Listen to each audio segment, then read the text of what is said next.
And I don't know about you guys, but I'm kind of tired about seeing the same 3,000 posts that you find online that are like, here's the top 7 things, here's the top 30 things you need to do to find your ideal wedding photographer. What you should be asking your wedding photographer are completely different questions that not a lot of people think about. And to me, those ones are things like, how are you going to feel in the day? What's the experience going to be like? And things around what's going to generate the photos that are going to come out of your day. I mean, think about how most people are searching on the internet for their wedding photographer. They're usually looking in Facebook groups, they're going to Reddit, they're taking in vendor referrals, they're on Pinterest, they're on Instagram, they're on TikTok, they're on pretty much anything they can put in the palm of their hand to get any kind of advice. But honestly, all of that stuff is just surface level shit. The thing about when you're looking at the photos online through someone's either their portfolio they have on their website or their Instagram, you're just looking at what they have curated for the last like 50 images. You're really not being able to see what it looked like in the morning, what it looked like before the ceremony, after the ceremony, during, all the little moments that are in between moments that led up to all the bigger moments. You're not getting that overall picture. And honestly, those small parts of the day are the ones that really kind of matter the most. Those are the ones where you're talking to your relatives, talking to your friends, hanging out with people that you haven't seen in probably years, right?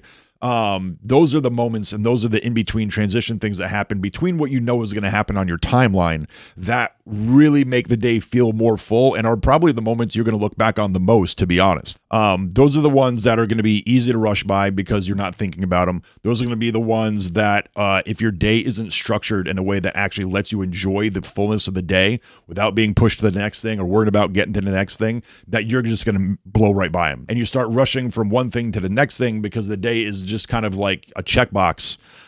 That's when things kind of really start to go a little bit sideways.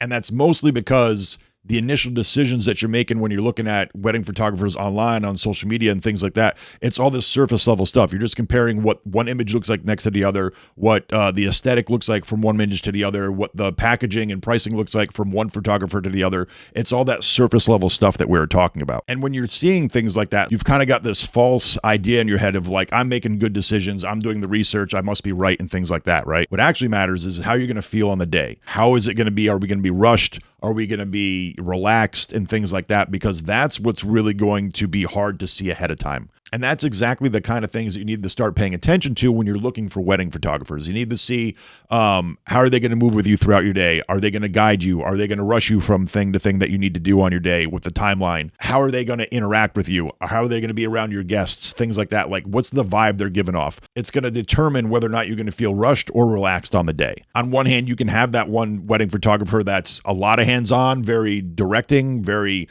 controlling of the day. And on the other hand, you can have someone who's going to be more laid back. They'll still direct a little bit when it's need to, but they know when to step in, when to step out, when to let moments kind of happen naturally so that you and your personality really shine through in those photos.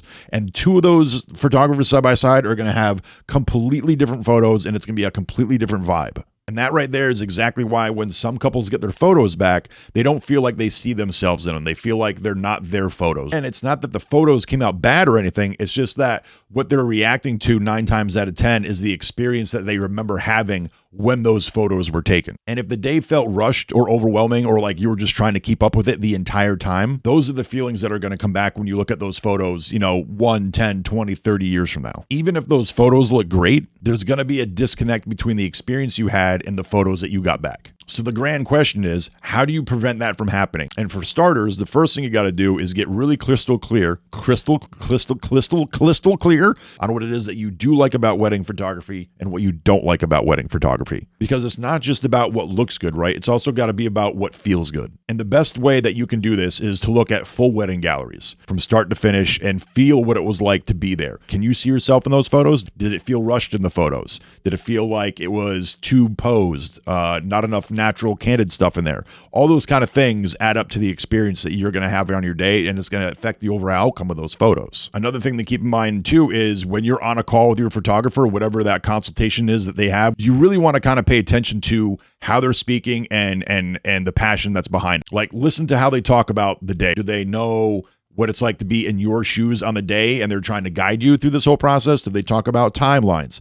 Do they talk about how the day is going to flow as they work with you? Do they talk about their process on the day and how do they approach it? And remember, a good answer from them shouldn't sound like just a list of things that are included. It should sound like they're talking about what the experience is going to be like. Because when it comes down to making that decision of who your wedding photographer is going to be, you're not just choosing someone whose work you like, you're choosing someone who fits the way you want your day to feel. This is what it all comes down to. Your experience is what creates those photos. If your day feels rushed, your photos are going to feel rushed. If your day felt relaxed and natural, then that's what's going to come through in those photos. So with all of that said, if you are planning a wedding here in Connecticut and you're looking to have a nice relaxed day where moments happen naturally and you're given the space to actually breathe it in and experience your day, I'll leave a link in the description below for you guys and you can reach out if you'd like to. I'd love to talk about your date and see if I have it available. And if this was helpful to y'all, consider hitting that subscribe button and sticking around. I try to put out videos like this each and every week. I'll see you on the next one.